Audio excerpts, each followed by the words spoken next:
Does that look right? No, it really does. Wait, Just move the arms like this, like you were. Yeah. This music.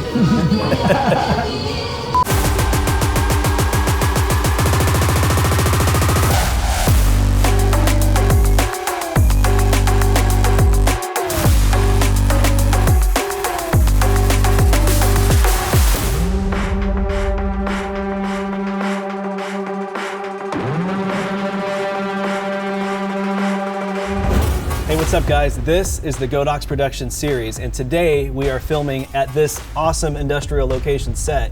And what we're doing is creating a fitness commercial using two different looks, one magic hour look and one daytime look. And we're gonna use the lights to modify both those looks. So let's do it.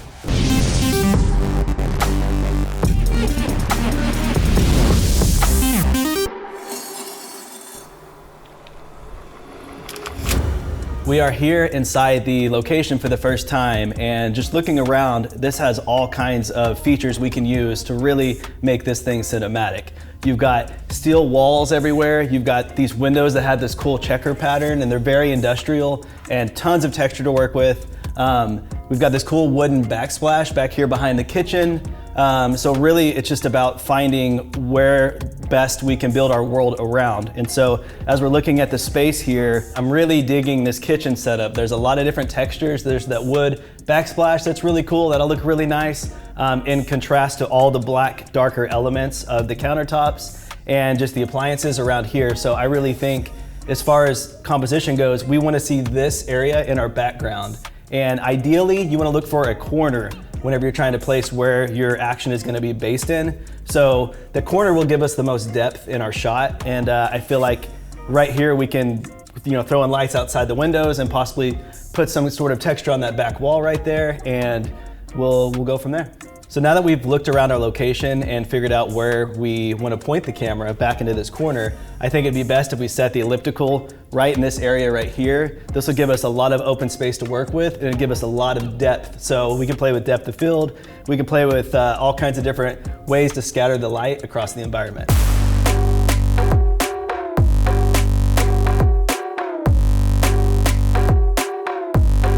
The idea here is that we angle it this direction, so then that way the light is going to cast through here, and it's going to be darker and more contrast on this side of our talent's face. So I think angling it this way should be our best bet as far as setting this up in this environment.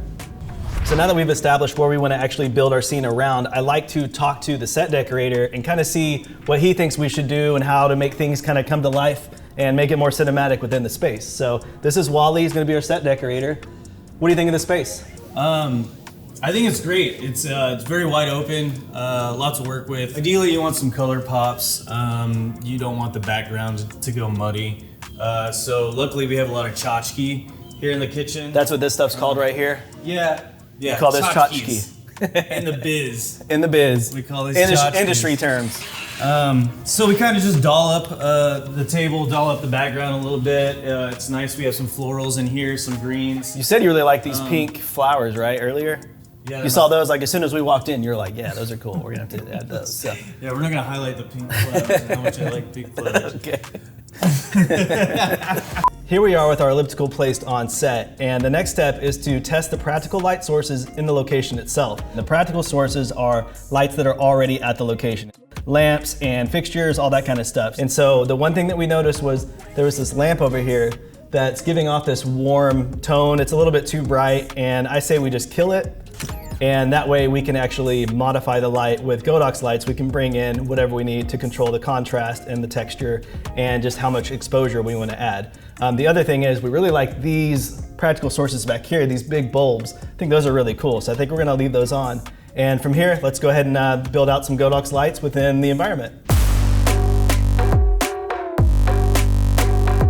All right, what's up, man? All right, so we've got Joel here. Joel is our gaffer for the day. He's also an excellent DP, so it's gonna be fun to pick your brain and work with you on this one. So our elliptical is placed where we want it within the environment. I'm thinking maybe we kick some sunlight through some of these side windows over here. What do you think? Cool. Since we have all these really great windows, I think a good starting point would be getting a couple of the M600Ds up and putting the Fresnel so we can spread the light beams out a little bit more. And I like the texture that this window has given us, so I think the light going through will break it apart and scatter it on that back wall really well. Sweet. Okay, cool. Let's try it out. So we've got the Knowled M600 buy set up right here. Joel's got a couple of them here with the FLS10 Fresnels attached to them. Well, one of the things I really like about these Knowled M600s is the output is just crazy, insane bright. It's like the sun, right? Exactly. Cool. And having the bicolor option too lets us match anywhere from daylight to tungsten. So with these lights, we are placing them up high and angling them down so that way it looks like motivated sunlight kicking in through the windows. So whenever you set lights up outside, think about that directional beam as it kicks down and that you get the angle, especially if we want to add haze in our environment, we might be able to get some light beams. Either way, it looks like it's natural sunlight being motivated outside the windows. Now we have 3 Knowled M600s set up outside, and this is basically bringing our sunlight into our environment. So let's go back inside, check the monitor, and see what we got so far. So we ran into our first problem on set, and that was because the sunlight itself was kicking in through our windows and creating way too many hot spots. It was just looking like way too overexposed. So we came outside, and Joel is basically adding a solution to how we can block out the sun. So what have you done here?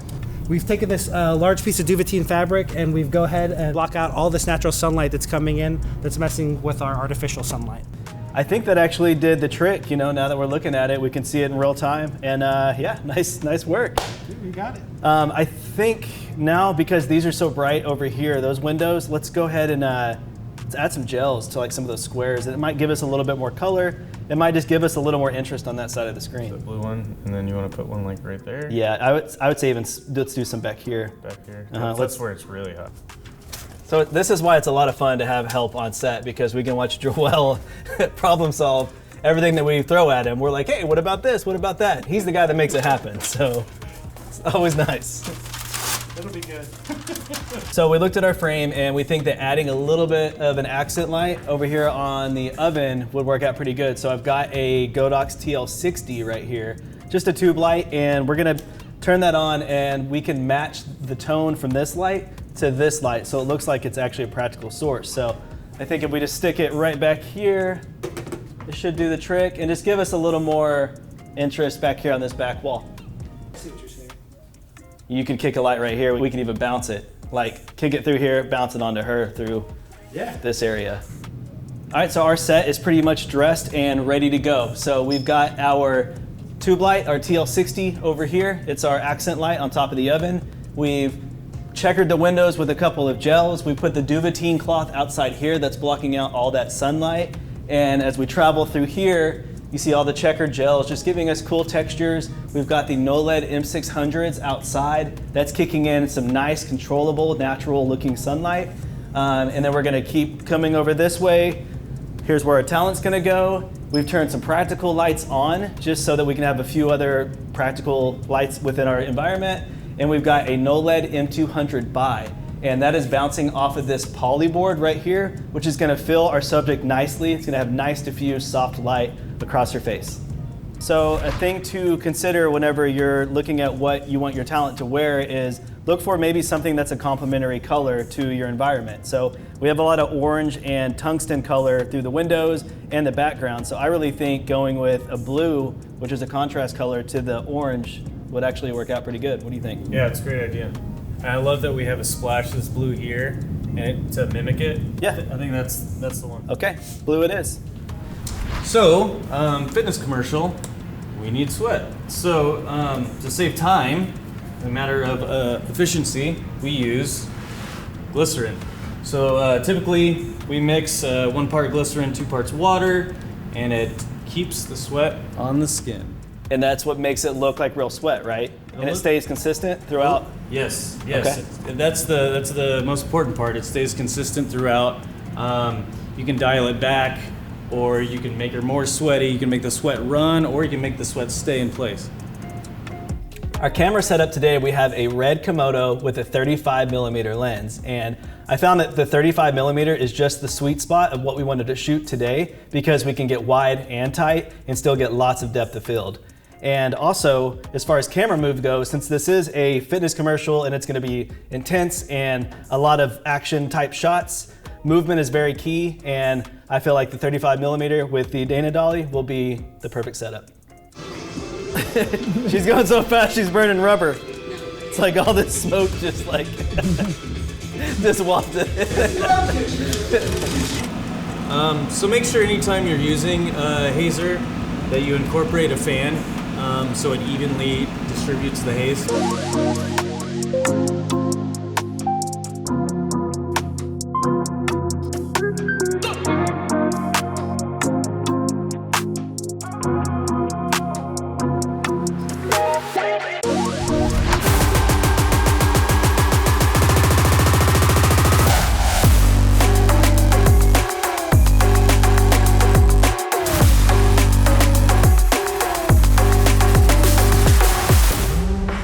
So for our second setup, we wanted everything to look like magic hour. So we wanted to add more of an orange color temperature to all of the lights. So this light right down here, we took an M600 bi.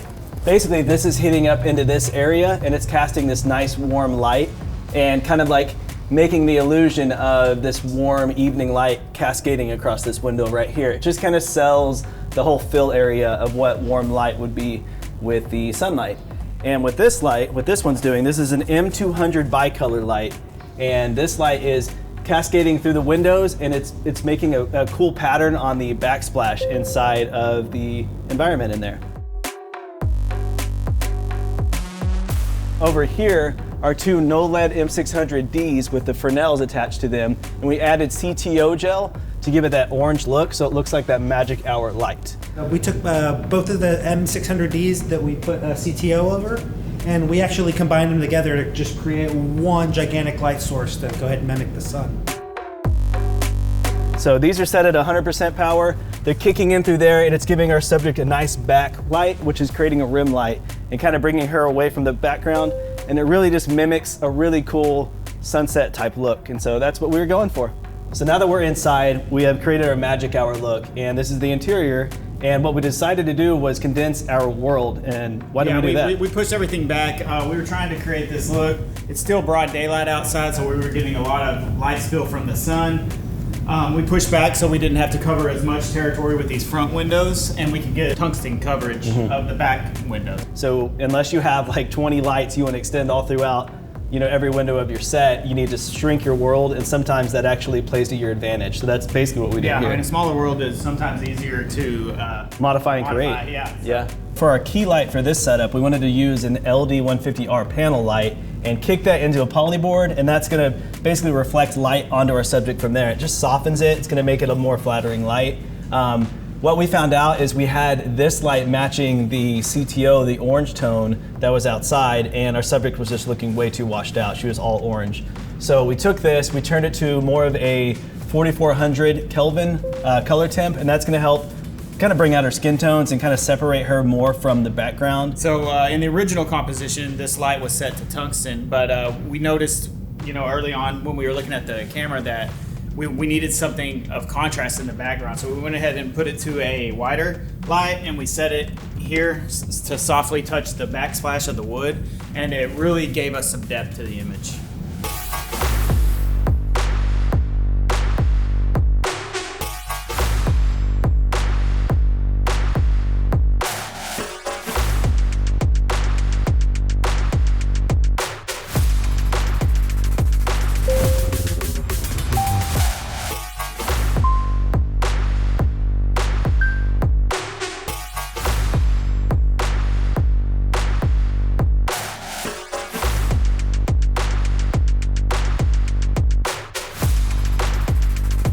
All right, guys, so we have a chance for you to get your hands on some free Godox gear. So answer the following question and you'll be in the running, and they'll select a winner. Just leave your answer in the comments below.